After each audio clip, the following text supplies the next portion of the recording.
여러분, 같이 한번 인사하겠습니다. 옆에 분들에게 또 앞뒤 분들에게 만나서 반갑습니다, 보고 싶었습니다, 이렇게 인사하겠습니다. 만나서 반갑습니다, 보고 싶었습니다. 네, 그래요. 정말 보고 싶은 분들이 다 오셨습니다. 오늘 성경 말씀 우리에게 꼭 필요한 말씀입니다. 우리가 살다가 보면 어렵고 힘든 일을 만납니다. 세상은 모순이 많은 곳이라서 옳은 일 하고 바른 길 걷는다고 해서 어려움을 당치 않는 곳이 아닙니다. 내가 정직하게 행하고 바른 길을 걸어가고 내가 꼭 합당한 모습으로 살았지만 그럼에도 불구하고 어려움이 있습니다. 그래도 우리가 바꿀 수가 없고 그 길을 계속 걸어가야 하기 때문에 우리가 겪게 되는 상처들, 아픔들은 더 클 수가 있습니다. 우리 주님이 이 사실을 너무 잘 아십니다. 그래서 우리 주님께서 이런 형편을 아시고 수고하고 무거운 짐진 자들아 다 내게로 오라, 내가 너희를 쉬게 하리라, 이렇게 말씀을 하셨습니다. 세상이 모순이 많기 때문에, 또 세상을 이루고 있는 사람들이 너무 부족하기 때문에 끊임없이 주님을 통한 위로와 안식이, 치유가 우리에게 필요합니다. 1991년 10월 17일 대구 비산동에 있는 비산 사거리 거성 나이트클럽에서 큰 불이 났습니다. 그래서 그 안에서 춤추던 사람들 16명이 불에 타서 죽고 13명이 중경상을 입었습니다. 이 화재 연인은 소해를 당한 한 시골 농부 총각이 너무 격분해서 휘발유를 뿌리고 불을 질렀기 때문에 발생한 사고였습니다. 시골 총각이 돈을 많이 가지고 대구 시내 나와서 나이트클럽에 한번 들어가려고 했더니 나이트클럽 종업원들이 당신 같은 촌뜨기가 여기 들어오면 우리 클럽, 나이트클럽 수준이 떨어지기 때문에 들어오면 안 된다. 그때 당시에 지금 돈으로 몇백만 원 되는 20-30만 원 되는 돈을 보이면서 나 돈 많습니다, 나도 들어갈 수 있습니다. 그러나 여러분, 결국 거절을 당합니다. 이 시골 순수한 총각이 29살짜리 그 사람이 혼자 술을 마시다가 마음에 화가 났어요. 그래서 휘발유를 사가지고 가서 나이트클럽 무대에 뿌리고 불을 지르고 도망을 쳤습니다. 여러 가지 이유 때문에 많은 사람이 죽었습니다. 우리가 어떤 사람들에게 어떤 구조 속에서 용납받지 못할 때, 인정받지 못할 때 아픔을 경험할 수 있습니다. 그것이 가장 많은 아픔의 원인이라고 생각돼요. 가난하다는 이유 때문에, 혹은 또 너무 부자라는 이유 때문에, 혹은 약하다는 이유 때문에, 병들었다는 이유 때문에, 너무 또 잘났다는 이유 때문에, 너무 똑똑하다는 이유 때문에, 너무 허물이 많다는 이유 때문에 우리가 살아가는 세상 공동체 속에서 소외를 경험할 수 있습니다. 외면을 당할 수 있습니다. 여러분, 그럴 때 사람들은 낙심하게 되고 우울하게 되고 자괴감에 빠지게 되고 큰 상처를 입고 때때로 말씀드린 것 같은 그런 큰 사고를 유발시킬 수도 있습니다. 마음이 아파서 용납되지 못했기 때문에, 인정받지 못했기 때문에, 수고에 대한 적당한 보상이 따르지 않기 때문에, 그래서 사람을 상대로 세상 구조를 향해서 도전을 하게 됩니다. 우리 예수님께서는 그런 모든 형편을 하시고, 그럴 때 다른 것 하지 말고 다른 데 가지 말고 내게로 와라, 그럼 내가 너에게 힘을 주시겠다, 이렇게 말씀을 하시고 계십니다. 성도 여러분, 우리가 어려움을 겪는다는 것은 마음 아픈 일입니다. 우리가 수고하지만, 바르게 행하지만 우리의 진실이 왜곡될 때 고통스러울 수 있습니다. 여러분들이 아마 그런 어려움을 종종 겪을 것이라고 생각합니다. 교회조차도, 혹은 목회자조차도 여러분에게 힘이 되지 못할 때가, 위로가 되지 못할 때가, 오히려 거칠 때가 있을 줄 압니다. 그러나 성경은 그런 것이 오히려 우리로 하여금 주님을 더 가까이 찾고 주님을 만나는 기회를 가지게 한다고 가르쳐주고 있습니다. 우리가 겪는 어려움은 마음 아픈 것이지만 그것이 우리로 하여금 주님께로 가까이 나가게 하기 때문에 오히려 어렵고 힘들 때에 우리가 감사의 제목을 찾을 수 있는 것입니다. 제가 약 11년 전쯤에 심신이 다 지쳐서 쉬고 싶다는 생각이 좀 들었습니다. 그때는 지금처럼 자유롭지가 못했습니다. 지금은 함께 동역하는 사역자들이 있고 또 교회 성도들도 많이 있지만, 그때는 5, 60명 정도 되는 성도들을 혼자서 섬겨야 됐기 때문에 이렇게 좀 안식을 갖는다는 일이 참 어려웠습니다. 그러니 여름 휴가 때 큰 마음을 먹고 중부 지역 어느 시골에 제가 이렇게 휴가를 떠났습니다.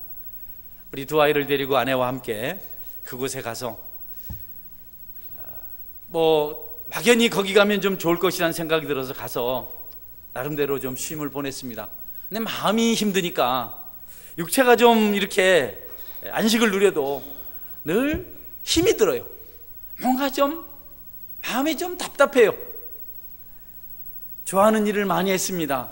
도움을 받아서 좋은 곳도 가고 또 좋은 음식도 먹고 내가 제일 하고 싶은 일을 거기서 하면서 지냈습니다. 제가 제일 하고 싶은 것은 물 많은 곳에 가서 물고기 잡는 일입니다. 물고기도 잡고 또 등산 비슷한 그런 또 시간도 가지고, 그래도 마음이 그렇게 편안하질 않아요. 어느 날 너무 시골 공기가 맑고 해서 아침에 일찍 새벽녘에 일어나서 교회를 찾았습니다. 마을에 큰 십자가가 보여서 마을 중심에 있는 그 교회에 갔더니 그것은 기독교가 아니고 천주교였습니다. 제가 기도는 할 수 없지요. 거기 가서 그때 그랬어요.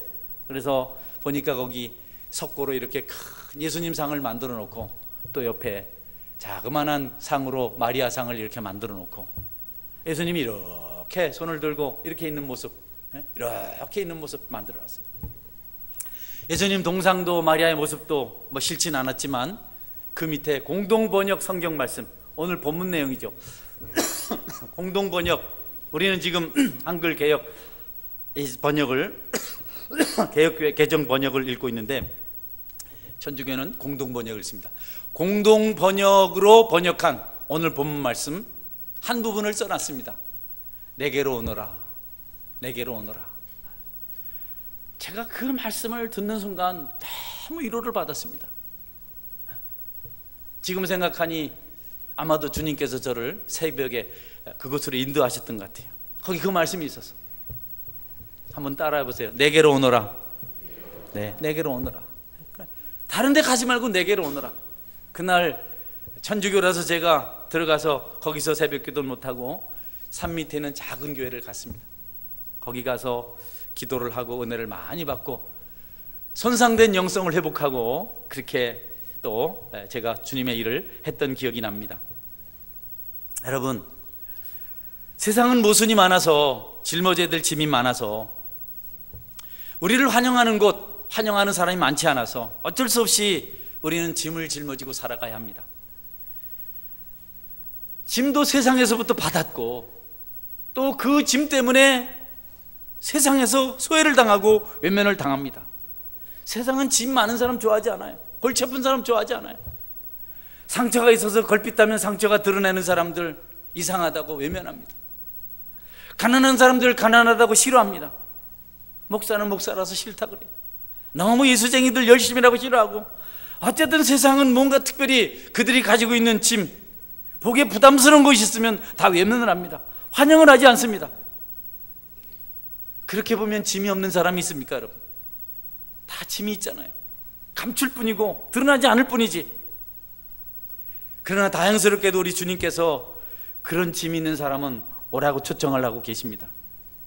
누구든지 그 초청의 말씀을 믿고 듣고 그 문께로 나가면 쉼을 주시겠다고 약속하고 있습니다. 삶에 지치고 찌든 신음할 수밖에 없는 인생들을 향해서 땅에 있는 그 누구도 자비를 베푸기를 원하지 않습니다. 잠깐 동안 그들은 할 수 있습니다. 그들의 기분이 내키는 대로, 그분이 마음이 좀 만족할 만큼만, 그들의 마음이 만족할 만큼만 할 수 있습니다. 위로받아요. 좀 베풀고 나누고 하면서 위로받아요. 그러나 그들이 정한 어떤 한계가 지나면 짜증내요. 귀찮아해요. 여러분, 그러나 우리 주님은 이것저것 따니지 아니하시고 영원토록 함께 하시겠다고 약속하셨습니다. 내게 오는 자를 내가 결코 내어쫓지 않겠다. 수고하고 무거운 짐 진 자들아, 있는 모습 그대로 나에게로 와라. 누구든지 좋다. 우리가 주님을 만날 필요, 주님을 만날 이유, 또 주님을 만날 수 있는 근거가 바로 이 말씀에 있는 것입니다. 물고기도 잡고 여러 가지 좋아하는 그런 일들을 하면서 시간을 보냈지만 영혼의 쉼을 경험하지 못했었는데, 단 한 말씀, 내게로 오너라는 오늘 본문에 대한 공동 번역의 말씀을 제가 보고 그날 진정한 안식을 누릴 수가 있었습니다. 성도 여러분, 우리의 짐을 담당하시는 예수님께 나간다면 우리는 우리 짐을 내려놓을 수 있는 가장 훌륭한 선택을 한 것입니다. 여러분이 영안이 열리고 여러분의 귀가 열리고 여러분의 마음이 열려서 다른 것 아닌 예수님만 보는 은혜가 있는 그런 축복이 있기를 바랍니다. 친구도 아니고 가족도 아니고 여러분의 목사조차도, 늘 듣는 설교조차도, 종교적인 선언활동, 땀 흘리는 봉사조차도 우리의 위로가 되지 못할 때, 그때 여러분이 예수님을 볼 때며 그분의 말씀을 들을 때입니다. 수고하고 무거운 짐 진 자들아, 내게로 오라. 그 무거운 짐 어디에 가도 벗을 수가 없으니까, 누구에게도 맡길 수가 없으니까, 그렇게 하면 할수록 시간을 낭비하는 것이고, 그렇게 하면 할수록 상처가 더 커지는 것이고, 그들을 찾아서 방황할수록 그 짐은 더 무거워지는 것이기 때문에 예수님은 어느 곳에도 가지 말고 예수님에게 오라고 이렇게 초청을 하고 계신 겁니다. 여러분, 하나님께 우리에게 주신 가장 고상한 것조차도 우리의 심을 해방합니다. 우리에게는 가장 영적인 우리의 속성들은 정말 위대한 것들입니다.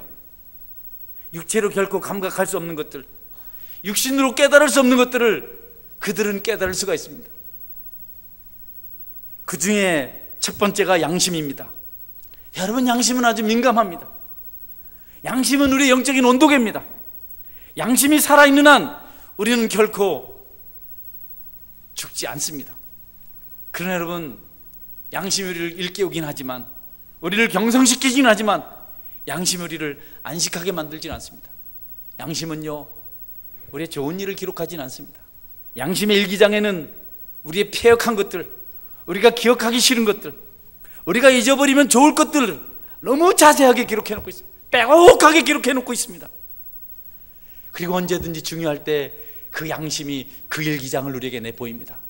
너 이렇잖아, 너 그랬잖아, 그러니까 사람이야.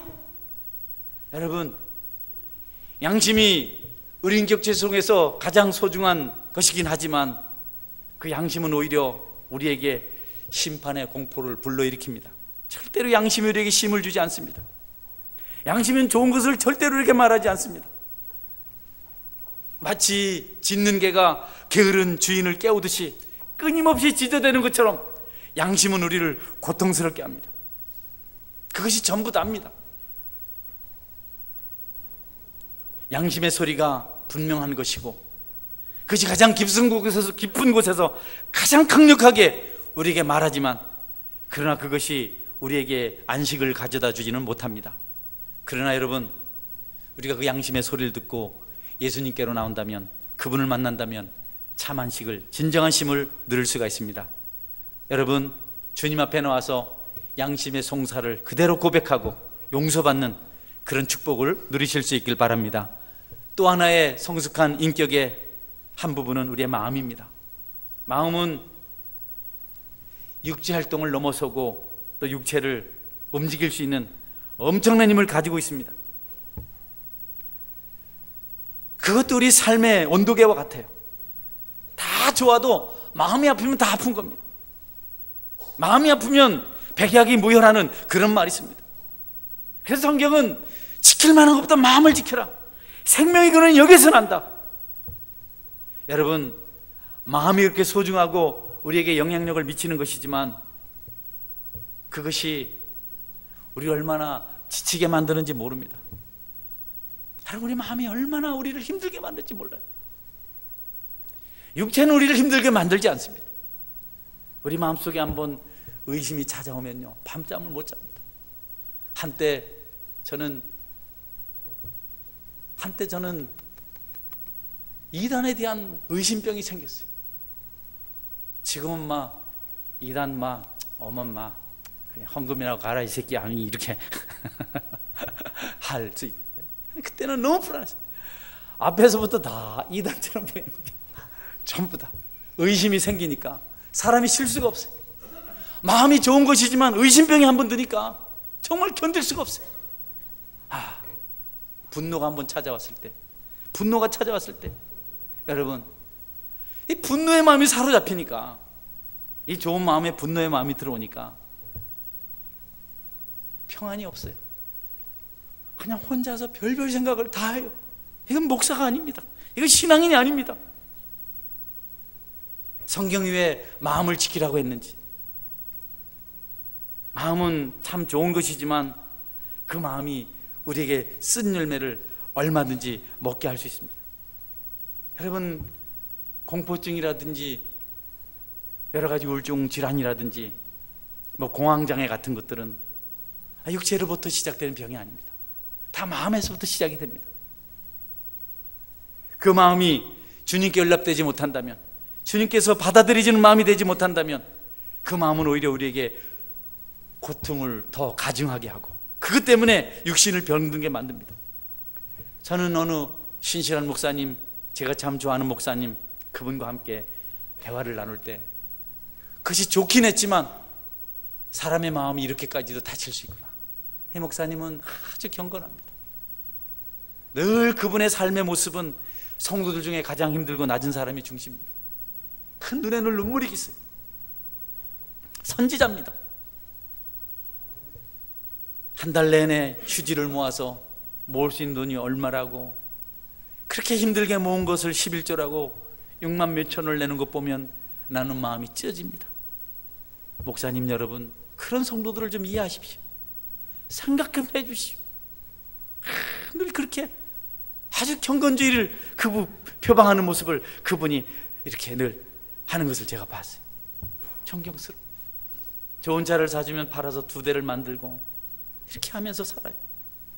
근데 그분이 늘 그런 것만을 생각하고 하니까 사람들을 불쌍히 보는 분은 확실히 있는데 그만 기뻐하고 즐거워하는 것을 잊어버렸어요.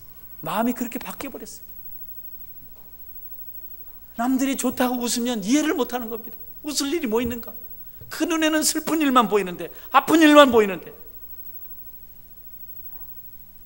경건하고 주님 닮은 모습이 한켠에 있지만 사람의 마음이란 여러분 어느 순간에 형평성을 잃어버리고 그만 교감신경, 부교감신경의 교차가 끊어지고 말았어요.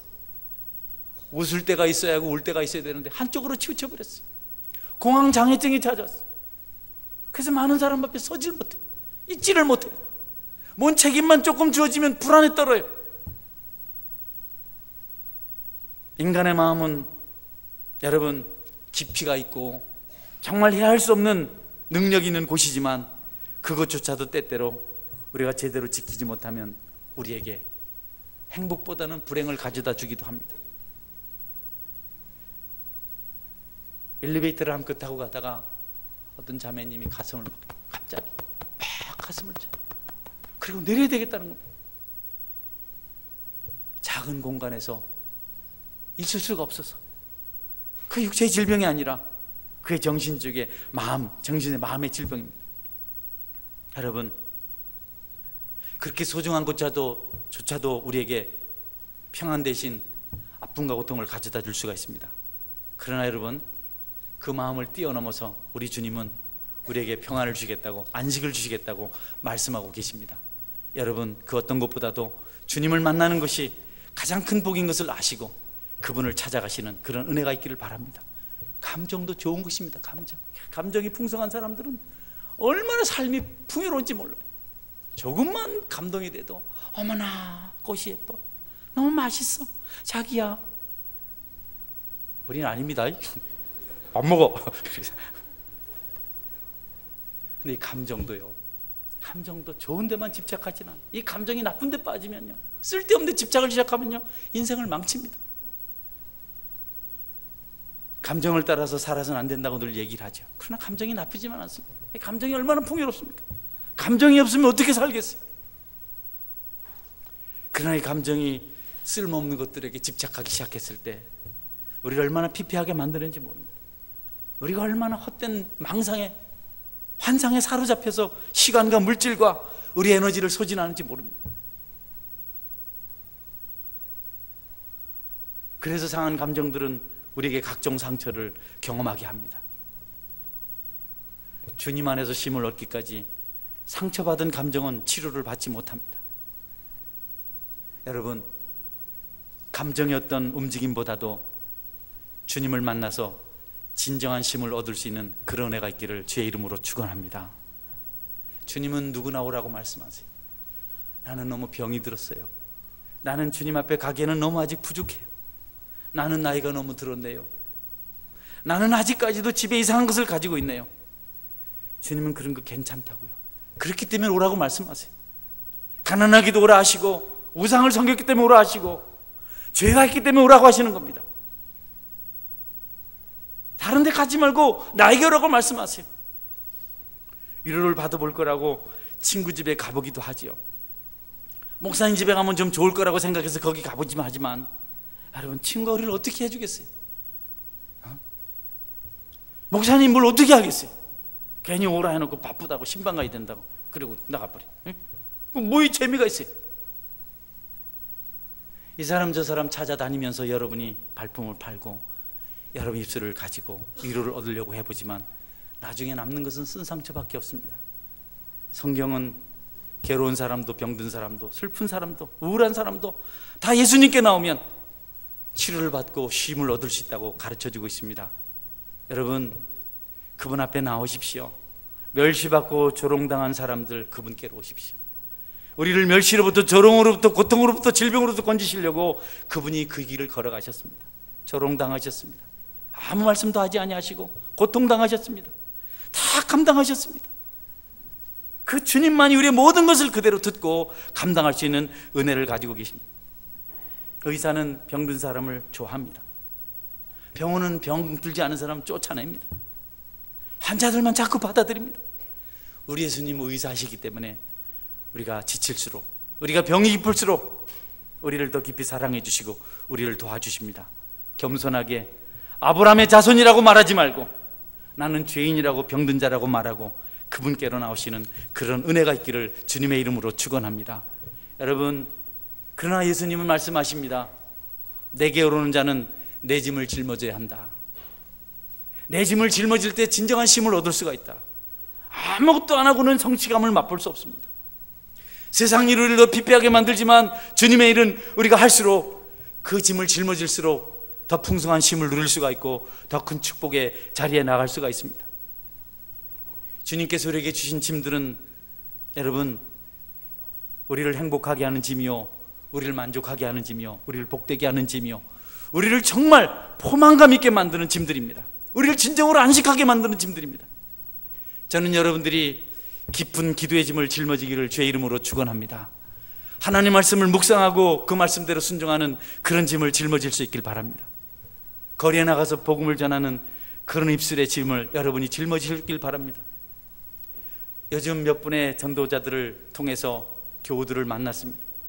새롭게 입교하는 성도들을 만났습니다. 너무 행복합니다. 바닷가 오천에 가서도 하나님 준비하신 영혼을 만났고 반구동 지역 한의진 곳에 사는 분들도 만났습니다. 그분들이 여러 가지 우상 숭배하는 그런 도구들을 제거하고, 제가 어제 그제 신주 단지 하나 가져왔어요. 나는 신주 단지 안에 쌀이 있어서 쌀밥을 해먹고 싶었는데 아이고 마 이거 아니면 밥 없겠나 싶어서 그냥 요새는 풍족하니까 죄송합니다 그냥 버렸습니다. 그것도 버려보고 부적도 떼보고 주님 앞에 예배도 드려보고, 그 짐은 우리를 행복하게 하는 것이고 만족하게 하는 짐입니다. 여러분이 하나님 앞에 정한 예물을 드리는 것도 어떤 곳에 그 예물을, 그 물질을 사용할 때보다도 더 풍성한 쉼과 더 풍성한 축복이 있는 줄 믿으시기를 바랍니다. 여러분이 좋아하는 물질은 주님 앞에 드려질 때 가장 여러분을 풍요롭게 만듭니다. 여러분의 영혼을, 여러분의 마음을 가장 안정되게 하고 가장 만족하게 하고 두고두고 복되게 하는 것은 여러분의 물질이 하나님께 드려지는 그 짐의 역할을 감당할 때입니다. 예배의 짐도 우리를 만족하게 합니다. 이것저것 생각하지 마시고 일주일에 한 번이라도 전심을 다해서 예배에 성공하심으로, 이 예배의 짐을 짊어짐으로 여러분이 만족한 자가 될 수 있기를 주의 이름으로 축원합니다. 이거 관련해서 우리는 베드로 이야기를 잘 알죠. 베드로는 고기 잡는 어부입니다. 밤새도록 고기 잡았습니다. 고기 있을 곳을 다 다녔습니다. 베드로는 갈릴리 바다는 너무 잘합니다. 고기 잡는 데 전문가입니다. 그러나 어느 날 목수가 찾아왔어요. 목수가 찾아와서 그물을 깊은 데 가서 던져라 그랬어요. 여러분, 어부가 고기를 잘 잡아요? 목수가 잘 잡아요? 윤매어 집사님, 어부가 잘 잡습니까? 목수가 잘 잡습니까? 어부가 잘 잡잖아요. 그런데 여러분, 그 목수가 다른 분이 아니고 예수님이셨습니다. 베드로가 말도 안 되는 말씀을 하고 계시지만 이 아침에 해가 중천에 떠올랐는데 금을 던지라고 했지만 주님께서 말씀하셨기 때문에 그가 그물을 가지고 가서 주님 말씀대로 순종해서 그것도 깊은 데서 그물을 던졌는데 여러분, 고기가 너무 많이 잡혔습니다. 그물이 찢어질 정도 잡혔습니다. 주님께서 말씀하신 그 짐을 짊어지면 축복이 온다는 사실을 여러분 명심하시기를 바랍니다. 여러분, 짐을 짊어지셔야 돼요. 안 하려고 하면 안 됩니다. 봉사의 짐도 마찬가지입니다. 여러분이 수고하십시오. 우리 구역 식구는 너무 작아요. 점심 봉사하기는 힘들어요. 여러분, 일주일에 한 번 하는 거 등이 휘어지라고 한번 봉사하십시오. 땀을 흘리십시오. 그리고 집에 가서 눈물 흘리십시오. 수고한 여러분에게, 아파하는 여러분에게 주님께서 수고했다 아무 것이 하는 유료 음성을 듣게 될 것입니다.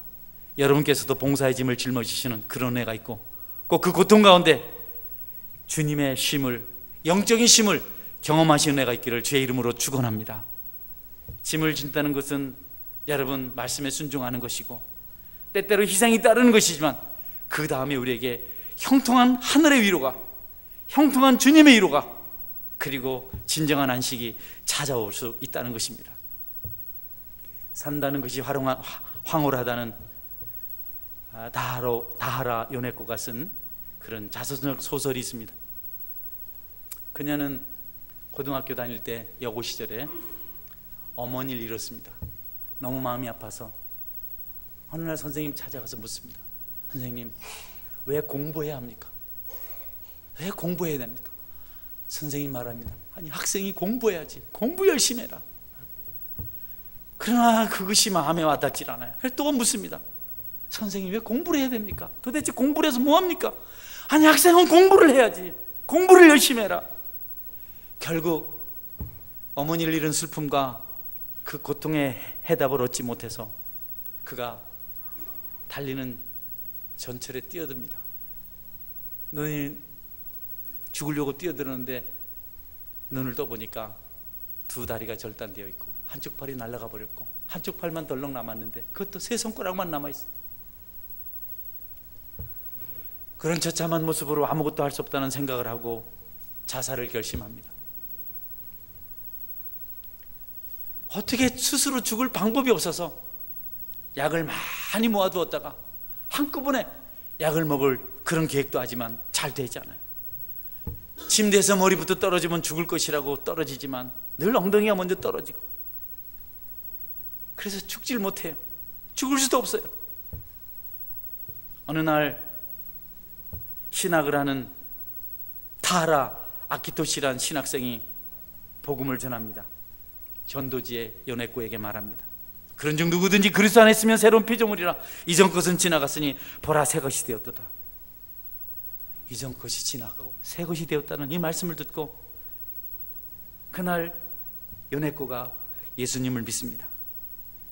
예수님은 당신의 모습을 있는 그대로 사랑하십니다. 예수님은 당신을 환영합니다.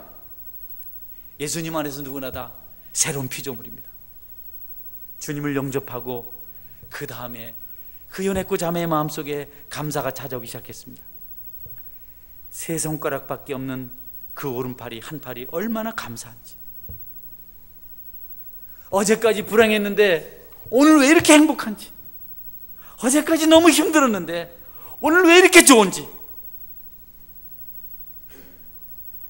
이 감사하며 행복해하는 연애꽃을 지켜보던 그 신학생 청년이 연애꽃에게 청혼을 하고 두 사람이 결혼해서 두 딸까지 낳게 되었습니다. 그녀는 감자의 전쟁이라는 그 책에서 어떻게 좀 가족들에게 감자요리를 해줘야 되는데 감자가 동글동글하니까 어떻게 방법이 없어요. 대구로 굴러가고 몇 번을 시도해보지만 자기를 감자가 조수하듯 비웃듯 그렇게 손을 벗어납니다. 절망감이 찾아왔지만 남편과 아이들을 위해서 감자를 요리할 수 있게 해달라고 하나님께 눈물을 흘리며 기도했습니다. 하나님 지혜를 주셨습니다. 감자를 두두막으로 딱 내서 평평한 쪽을 놓고 조금씩 껍질을 벗기고 요리를 해서 식단에 올렸습니다. 기도하고 만든 감자 요리라서 그날은 참으로 맛있었다고 그렇게 기록을 합니다. 여러분, 누구든지 예수님께 나와야 힘을 얻을 수가 있습니다. 그분밖에 없습니다. 오늘 삶이 힘들고 영적인 고뇌 가운데 있는 분들이 계십니까? 여러분이 갖는 것 같은 고통을 우리가 다 가지고 있습니다. 그러나 그들은 하나같이 주님께 피함으로, 주님을 의지함으로 그들의 고통에서부터, 그들의 곤고함에서부터 벗어나고 있습니다. 주님 말씀하십니다. 수고하고 무거운 짐진 자들아 다 내게로 오라. 내가 너희를 쉬게 하리라. 그 주님이 여러분을 부르시는 거 기억하시고 그분 앞에 나가서 안식을 누리시고 힘을 얻고 새로운 모습으로 승리하는 삶을 살아가시기를 주의 이름으로 축원합니다. 아멘. 같이 한번 기도하겠습니다. 하나님, 나같이 허물 많고 부족한 자를 불러주시니 감사합니다. 주님 안에서 힘을 얻길 원합니다. 주님 때문에 행복하길 원합니다. 모든 문제를 극복할 수 있길 원합니다. 나는 주님의 부르심에 응답하여 주님 앞에 나 자신을 맡깁니다. 내 삶의 짐도 무겁습니다. 세상은 모순투성입니다. 어느 곳에 가도 위로받을 곳이 없습니다. 그래서 주님께 피합니다. 차라리 위로받지 못했던 것이 나에게는 감사한 일이고 행복한 일입니다. 그래서 난 주님을 찾았습니다. 여러분, 고백하며 함께 주님 앞에 모든 건 맡기고 힘을 구하는 그런 기도를 함께 드리겠습니다. 같이 기도하겠습니다.